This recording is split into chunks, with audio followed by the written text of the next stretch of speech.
Hi, Kichus കിച്ചണിലേക്ക് എല്ലാവർക്കും സ്വാഗതം. ഇവിടെ കുറച്ച് കോവയ്ക്ക കിട്ടിയിട്ടുണ്ട്. അതുകൊണ്ട് നമുക്ക് നല്ലൊരു അവിയൽ വയ്ക്കാം. ഈ വീഡിയോ കാണുന്നവർ ദയവായി എനിക്ക് ലൈക്ക് സബ്സ്ക്രൈബും തരിക. ഒരു ചട്ടി അടുപ്പത്ത് വെച്ച് അതിലേക്ക് എണ്ണ ഒഴിച്ച് എണ്ണ ചൂടാകുമ്പോൾ കടുകിടാം. കടുക് നന്നായി പൊട്ടി വരുമ്പോൾ കറി ലീഫ് ഇടാം.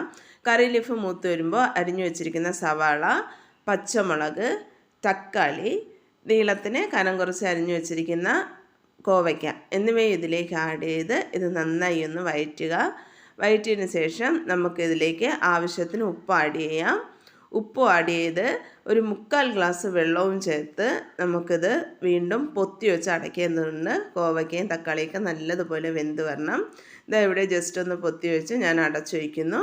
അല്പം കഴിഞ്ഞ് തുറന്ന് നോക്കിയപ്പോൾ വെള്ളമെല്ലാം വറ്റി കോവയ്ക്ക ഒരു നന്നായി വെന്തിട്ടില്ല, വെന്തുടഞ്ഞിട്ടൊന്നുമില്ല. എങ്കിലും കൂട്ടിട്ട് കുറച്ചുകൂടെ ഇത് വേവേണ്ടതുണ്ട്. അപ്പോൾ ഇവിടെ ജസ്റ്റ് ഒന്ന് വെന്തിട്ടുണ്ട്.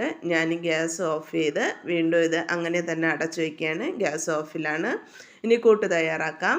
ഒരു ജാറെടുത്ത് അതിലേക്ക് ഒരു ബൗള് തേങ്ങ, 1/4 ടീസ്പൂൺ മഞ്ഞൾപ്പൊടി, 1/2 ടേബിൾ സ്പൂൺ മുളക് പൊടി, 1/4 ടീസ്പൂൺ ജീരകം, ഒരു 4 അല്ലി കുഞ്ഞു വെളുത്തുള്ളി എന്നിവയിട്ട് നന്നായി ചതച്ചെടുത്തുകൊണ്ടൊന്നു ഇതാ ഇവിടെ ഞാൻ ഗ്യാസ് കത്തിച്ച് സിമ്മിലിട്ടൊക്കെയാണ്.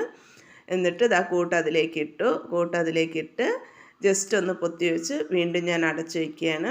അടച്ചു വെച്ച് അല്പം കഴിഞ്ഞ് തുറന്ന് നോക്കിയപ്പോൾ കൂട്ടും കോവയ്ക്ക എല്ലാം നല്ലതുപോലെ വെന്തിട്ടുണ്ട്. ഇനി ഈ മസാലയും കൂട്ടും എല്ലാം ആ കോവയ്ക്കയിലും സവാളയിലൊക്കെ പിടിക്കുന്ന രീതിയിൽ നന്നായി ഒന്ന് വഴറ്റിയെടുക്കുമ്പോഴത്തേക്ക് ഇവിടെ കോവയ്ക്ക അവിയൽ തയ്യാറാണ്. ഞാൻ ഉപ്പ് നോക്കി, ഉപ്പെല്ലാം പാകത്തിനുണ്ട്.